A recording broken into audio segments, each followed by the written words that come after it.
Om Shanti. Good morning. आज बाबा की 11 जून 2022 की वाणी है। आज बाबा ने कहा कि ब्राह्मण बनकर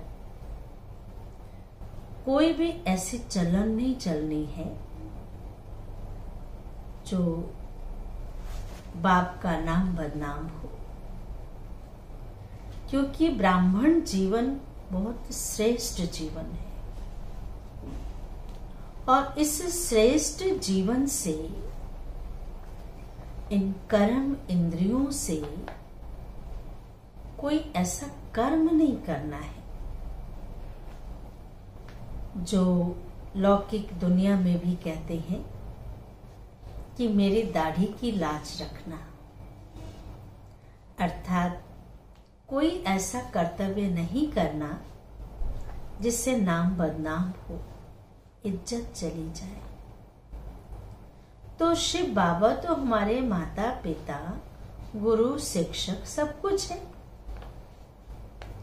तो हमें पिता के रूप में वो वर्षा भी दे रहे हैं, टीचर के रूप में हमें इतनी बड़ी शिक्षा देते हैं, रोज मुरली सुनाते हैं, रोज पढ़ाते हैं, रोज अच्छी अच्छी बातें सुनाते हैं। क्या ऐसे टीचर से पढ़ने के लिए, क्या ऐसी पढ़ाई पढ़ने के लिए हमारे पास अगर हम कहें कि फुर्सत नहीं है या टाइम नहीं मिलता है तो क्या कहेंगे? सौभाग्य या दुर्भाग्य?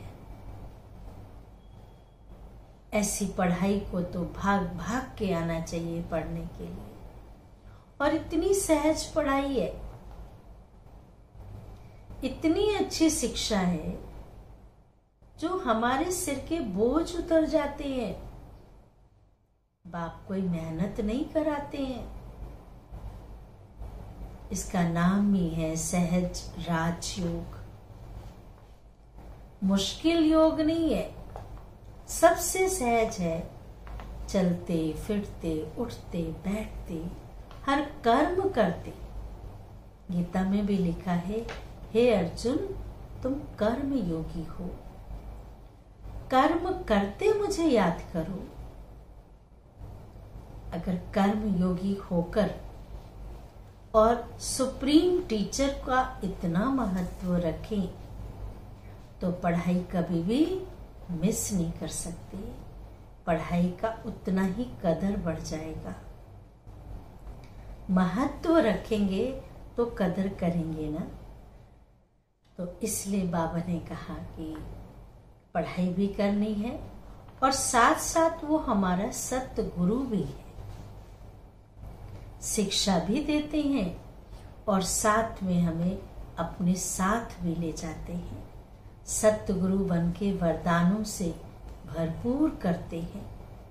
उसके लिए बाबा कहते अमृत वेले उठो। अगर अमृत वेले उठेंगे, वरदानों से भरपूर हो जाएंगे तो सारा दिन आपका बहुत अच्छा बीतेगा। शुरुआत अच्छी हुई, सोच अच्छी हुई, संकल्प अच्छे हुए तो दिन की शुरुआत भी अच्छे से अच्छी होगी।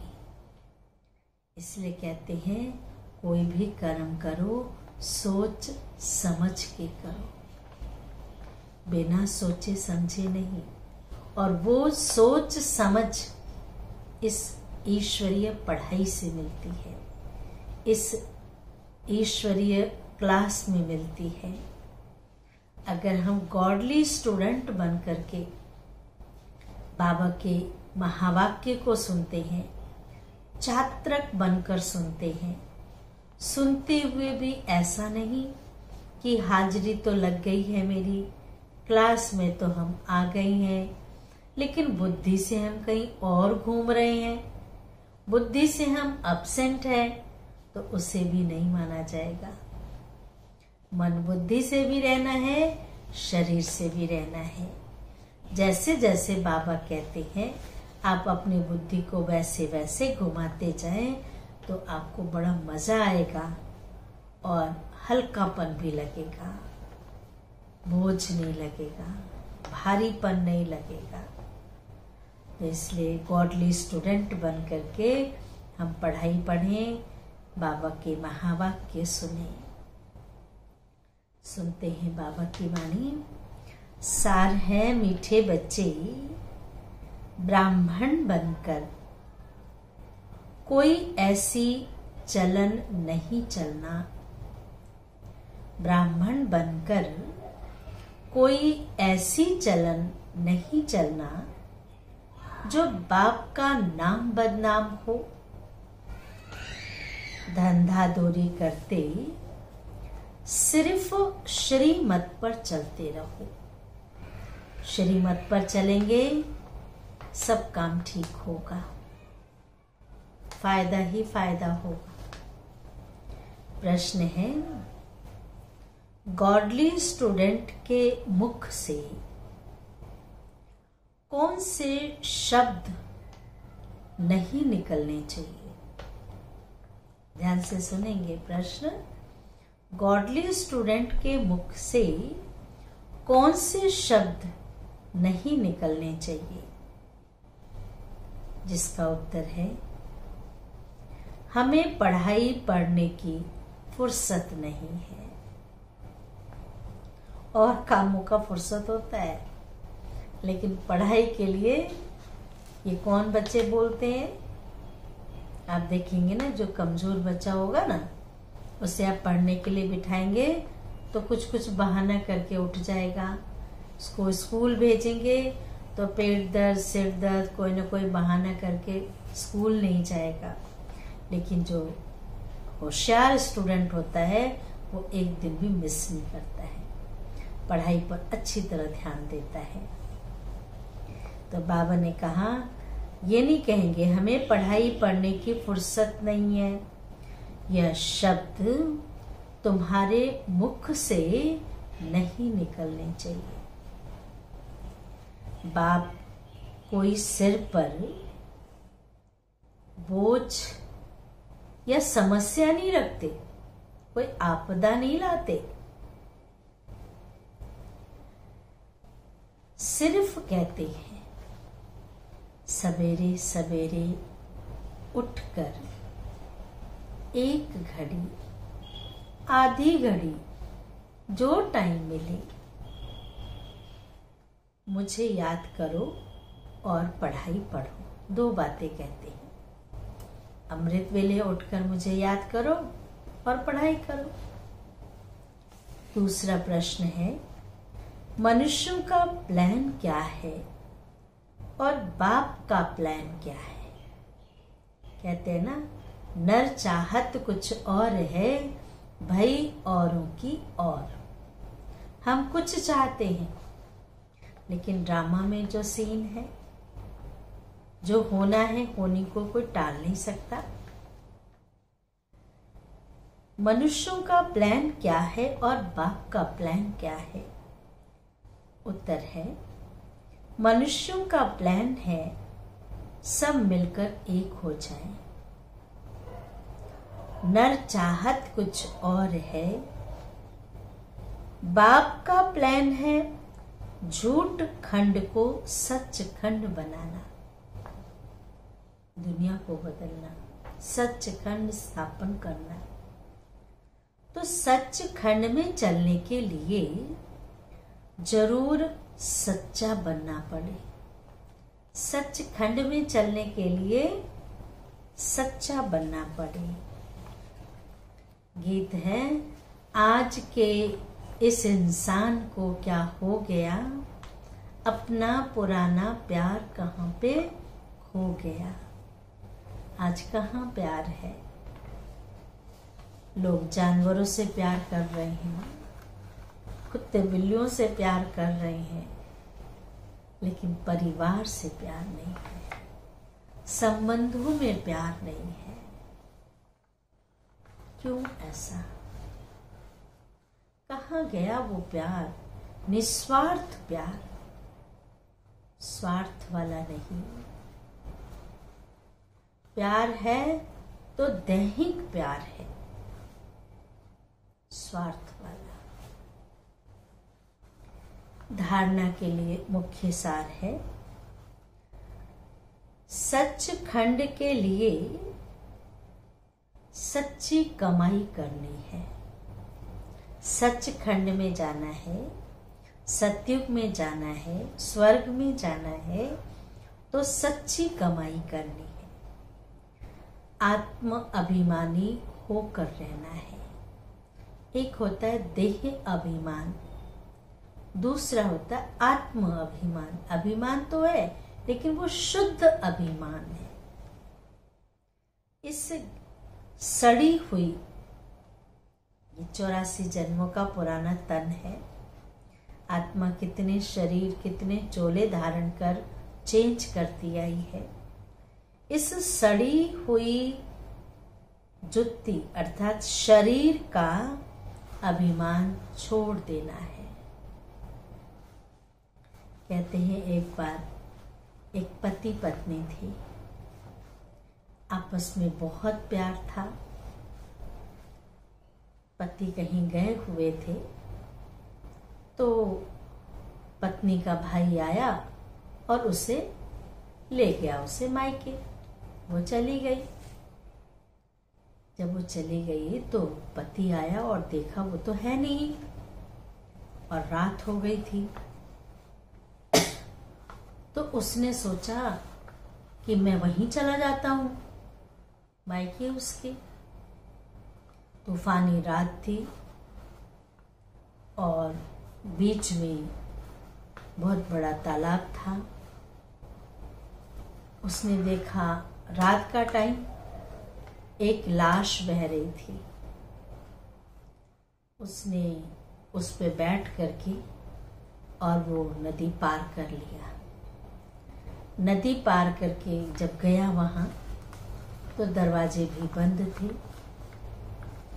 उसने सोचा अब क्या करें, तो इसने देखा खिड़की खुली है और एक रस्सी लटक रही है। तो उस रस्सी को पकड़ करके वो चला गया ऊपर। जब ऊपर गया तो पत्नी ने देखा, तुम कैसे आ गए? तो उसने कहा, मुझे तो तुमसे इतना प्यार है कि एक दिन भी तुम्हारे बिना रह नहीं सकता। उस पत्नी ने कहा कि तुम मेरे से इतना प्यार करते हो, अगर इतना ही प्यार तुम प्रभु से करते, श्री राम से करते, तो तुम कहां से कहां पहुंच जाते।